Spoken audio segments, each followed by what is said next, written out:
His Eminence, the Imperious Leader. Creature from the lost world.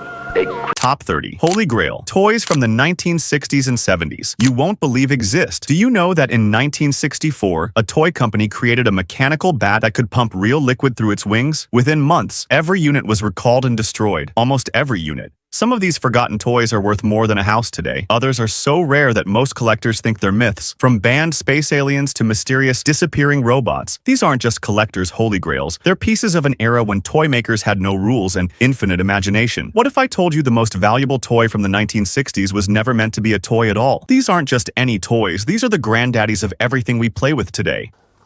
Oh, I see. Oh, yes, well, perhaps not. I'll leave that for another time. Mego presents the Star Trek action figures featuring the crew of the Enterprise. The Mego Captain Kirk action figure, released in 1974, now here's something that'll make any Star Trek fan's heart skip a beat.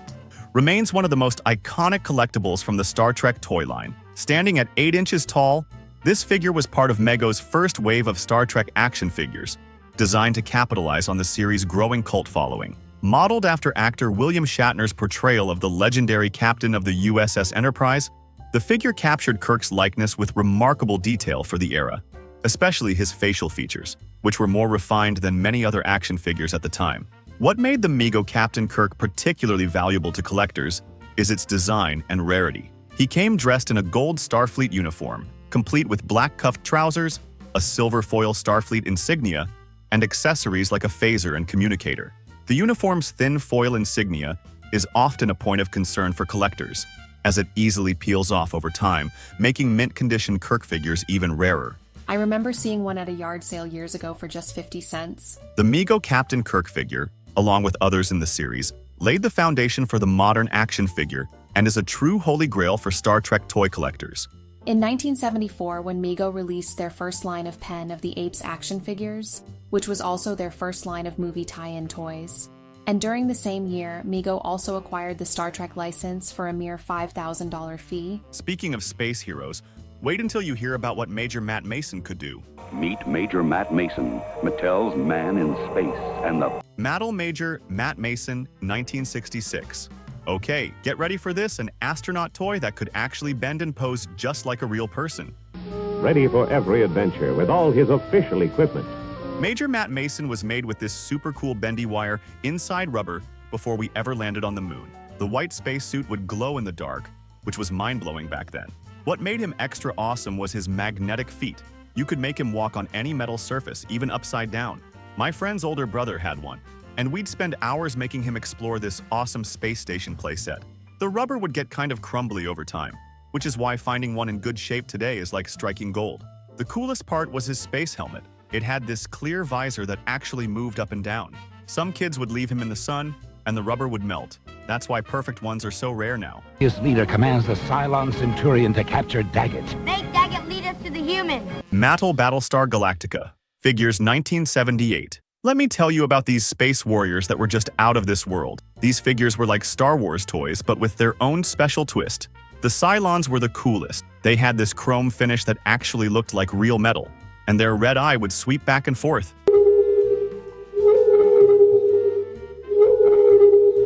Each figure came with these tiny weapons that somehow never got lost. Missed one. Reset catapult. And the uniforms had all these amazing little details painted on. The best part was how the colonial warriors had these fabric capes that felt like real cloth. I remember seeing these at a toy store right after the show came out, and the Cylon figures would literally shine under the store lights. Some of them came with these clear stands that made them look like they were floating in space. Colonial Viper pilot ready for takeoff. Cylons approaching. Check stabilize. The Starbuck figure was everybody's favorite because he looked exactly like Dirk Benedict. Speaking of heroes, wait until you hear about the most customizable action figure ever made. Action! So super powerful you can change him into... Ideal Captain Action, 1966. Here's something that would blow your mind. Imagine one action figure that could become any superhero you wanted. Captain Action was like having a whole toy box in one figure. He came with these amazing costume sets that you could change him into. Superman, Batman, Spider-Man, you name it. The costumes weren't just cheap plastic. They were made of real fabric with tiny snaps and zippers that actually worked. The masks were super detailed, and they'd fit perfectly over his face. What made him really special was his basic uniform. This cool blue and black outfit with real boots that wouldn't fall off. The best thing was opening those costume boxes. They came with all these tiny accessories like Batman's utility belt or Spider-Man's web shooter. Some kids would mix and match the costumes, making their own crazy superhero combinations. Alien action figure.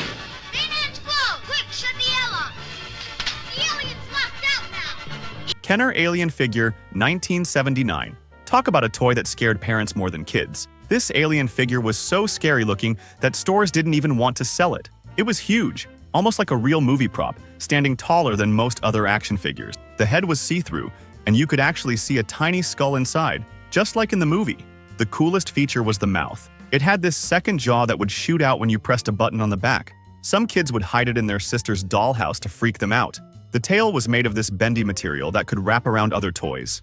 The best part? When you found it in stores, it was usually super cheap because parents thought it was too scary. Today, finding one with the jaw still working is like finding buried treasure. Made by those ingenious peoples at Eldon. Hasbro Billy Blastoff Space Scout, 1968. Talk about a space toy ahead of its time. Billy Blastoff was this incredible astronaut figure that came with more gadgets than a hardware store. He had this awesome spacesuit that wasn't just for show. It had all these attachment points where you could connect different space tools. The coolest part was his rocket pack. A space saucer that sits on top of the observation tower, which revolves in a 360... It actually had little rockets that would pop out when you pushed a button. His helmet was clear plastic, and you could see his face inside just like a real astronaut. The best feature was his magnetic boots. You could make him walk up any metal surface, even upside down on a cookie tin. Some versions came with this space crawler vehicle that looked like something NASA would use. The arms and legs had these special joints that could click and hold any position, perfect for moonwalking poses. Now, if you think space toys were cool, wait until you see what Mattel did with monsters. Extravaganza. This time I will be reviewing the Gregory. I just call him Gregory. Mattel Gregory Bat with Blood Pump 1976. Now this is where things get really wild. Gregory Bat wasn't your ordinary monster toy. It was this massive bat figure with the craziest feature ever. Right in its belly was this rubber pump filled with red liquid that looked like real blood. When you squeezed it, the blood would flow through clear tubes in its wings. It was about the size of a basketball, with these huge rubber wings that felt like real bat skin. The face was super creepy, with these glowing red eyes and fangs that looked ready to bite.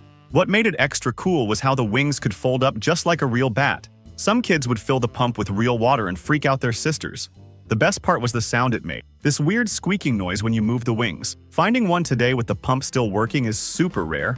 The new bionic transport and repair. Kenner $6 Million. Man 1975. This toy was exactly like watching the TV show come to life in your hands.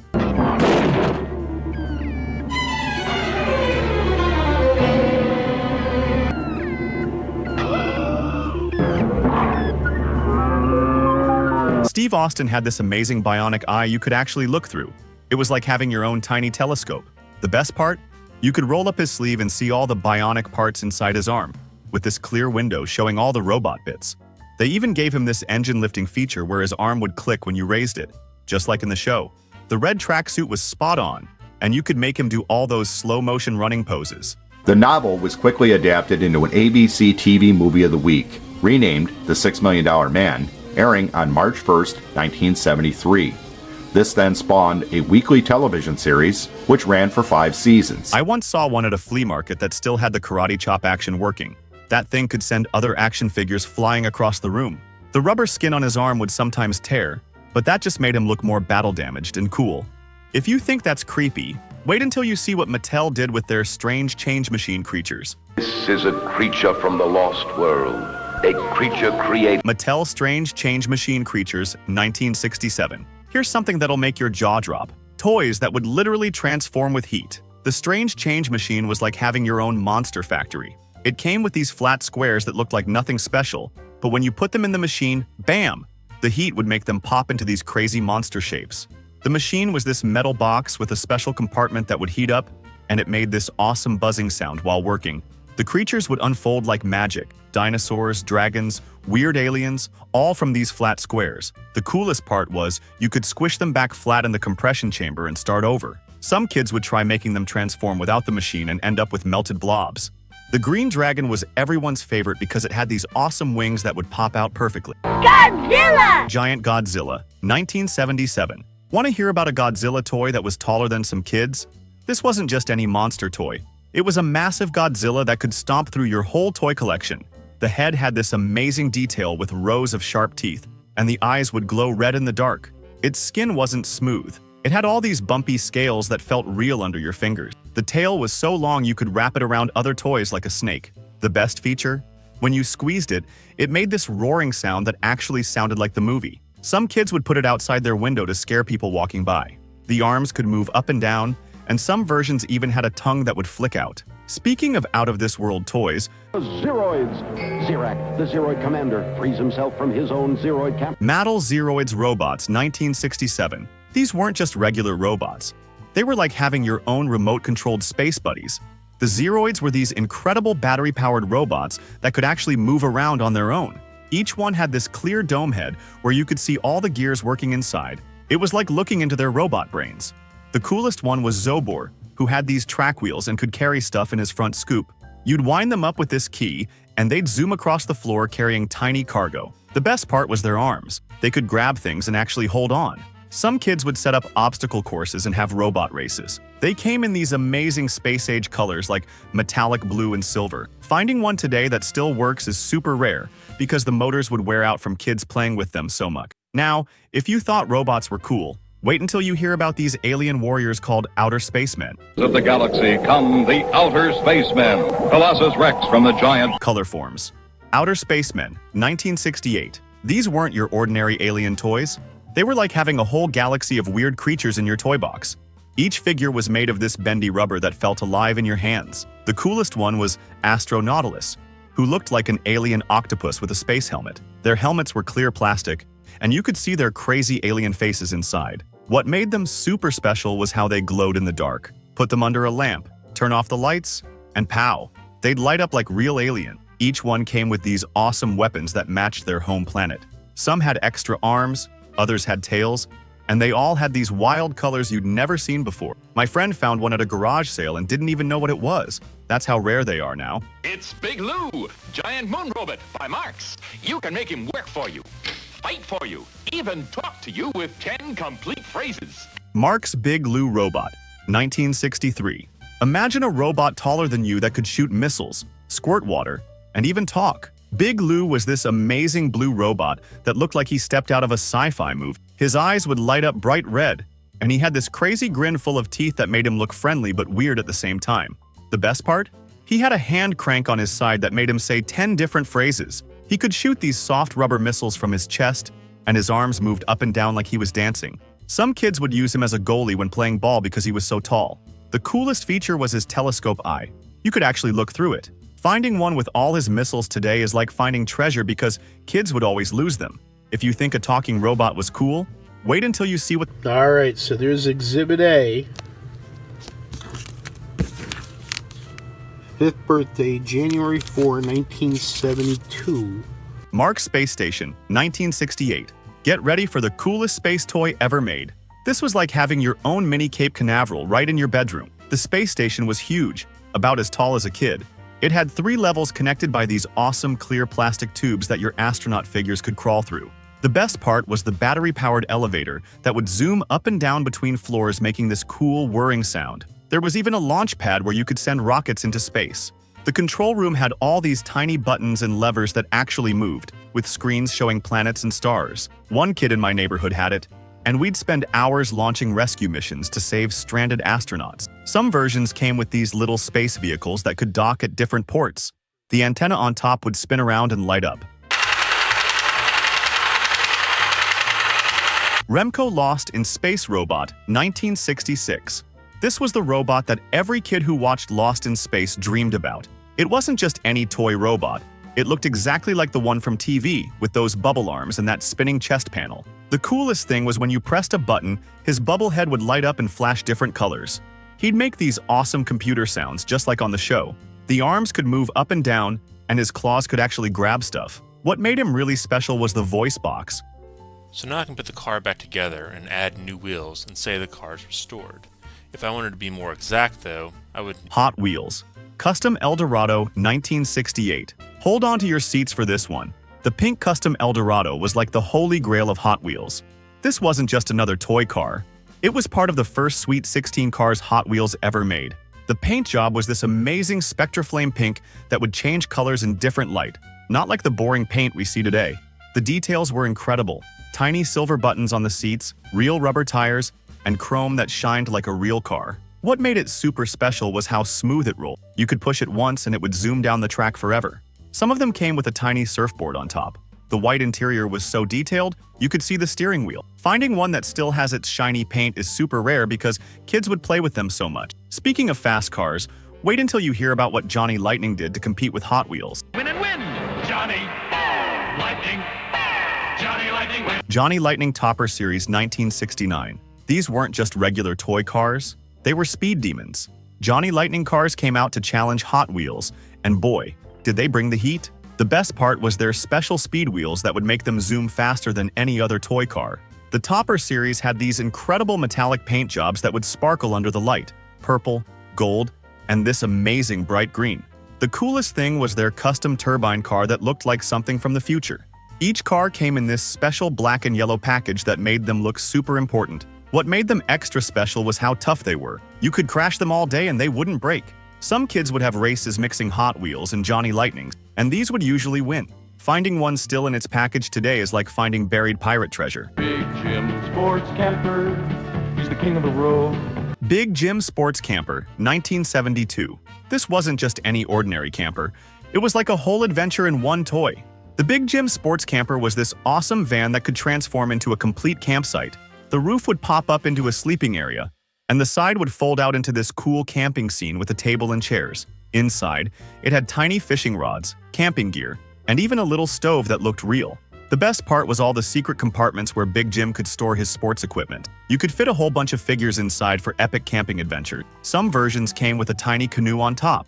The doors would actually open and close, and the wheels really rolled. Kids would use it with other action figures too. Even G.I. Joe could go camping in this bad boy. Now, if you think that camper was cool, wait until you see what Tonka was doing with their trucks. Tonka equipment's tough. Tonka Mighty Dump Truck, steel version, 1965. This wasn't your average toy truck. This thing was built like a tank. Back then, Tonka made their trucks from real steel, not plastic. Like today, the dump truck was so strong you could actually sit on it and ride it around. The best part was the dump bed. It would lift up smoothly and could hold tons of dirt or rocks. The yellow paint was super bright, and it had these awesome black tires made of real rubber that wouldn't wear out. Some kids would use it in their sandbox for hours and it never broke. The coolest thing was the clicking sound the dump bed made when you lowered it, just like a real construction truck. My neighbor had one that his dad had given him, and it still worked perfectly after years of tough play. The steering wheel actually turned the front wheels. Finding one without rust today is super rare. Marx Fort Apache Playset, 1967. Talk about an entire Wild West in one box. The Fort Apache playset was like having your own mini movie set. The fort walls were huge, made from this sturdy plastic that looked just like real wooden logs. It came with so many cool pieces: cowboys, Native Americans, horses, and even tiny weapons that actually fit in their hands. The best part was the fort gate.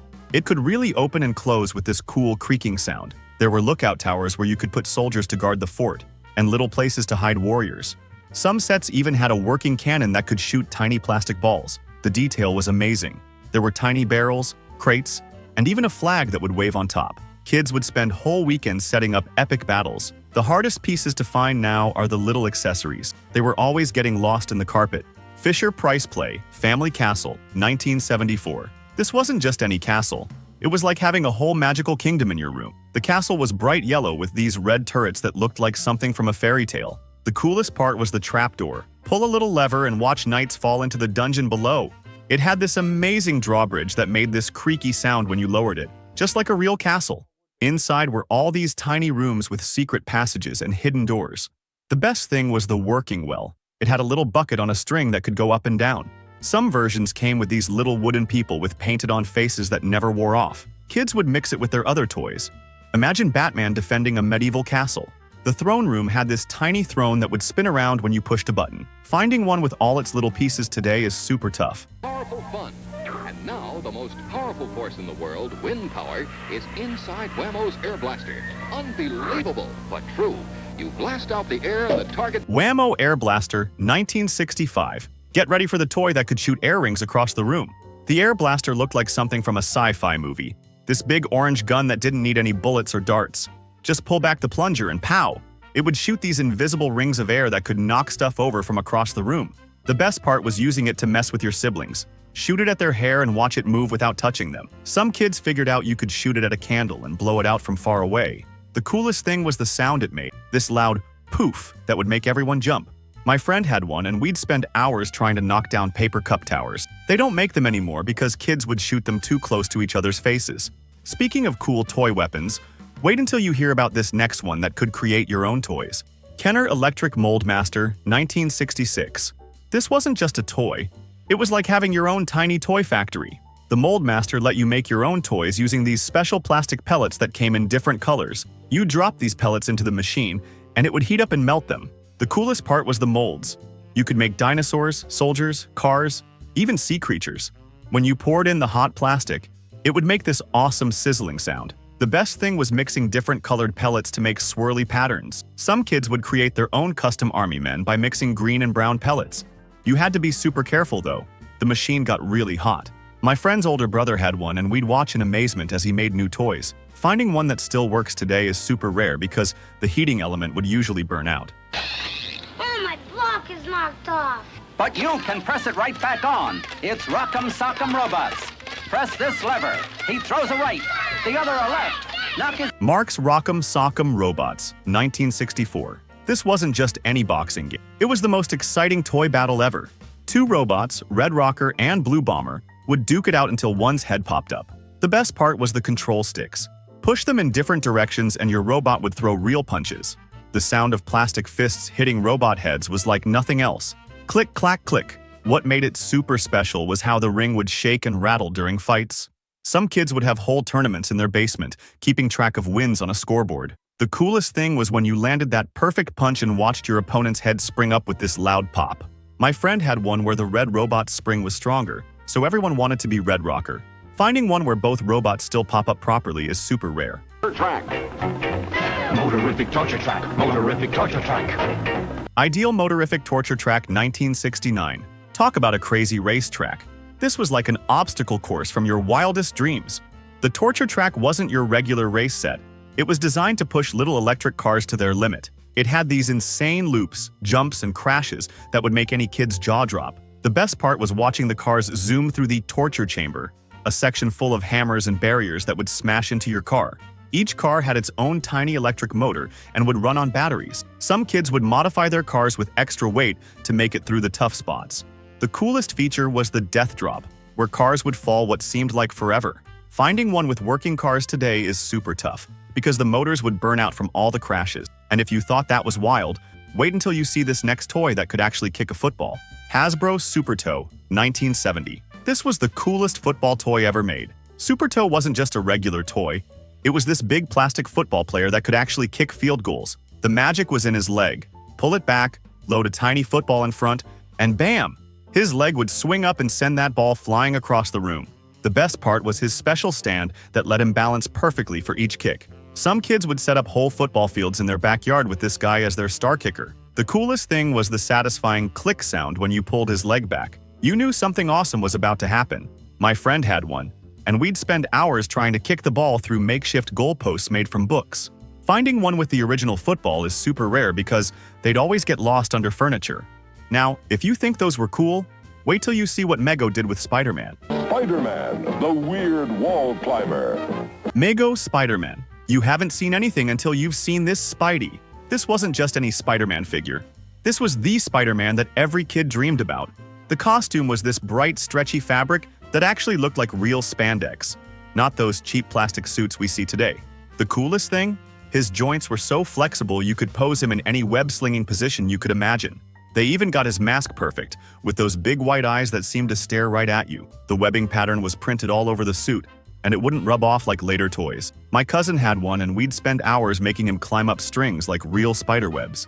What made this guy super special was his wrist joints. They could actually twist so you could make him shoot webs in any direction. G.I. Joe, Adventure Team Commander, 1970. Man, let me tell you about the coolest Joe ever made. A G.I. Joe with lifelike fuzzy hair and a beard that actually felt real. Not that plastic stuff we see today, but soft, actual flocking that made him look like a real action hero. The best part?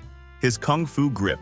You could make him hold onto ropes and weapons, or even climb mountains. My neighbor Tommy had one, and I'd go to his house just to play with it. The uniform was this amazing deep green, with all these tiny pockets that actually worked. The coolest thing was his backpack.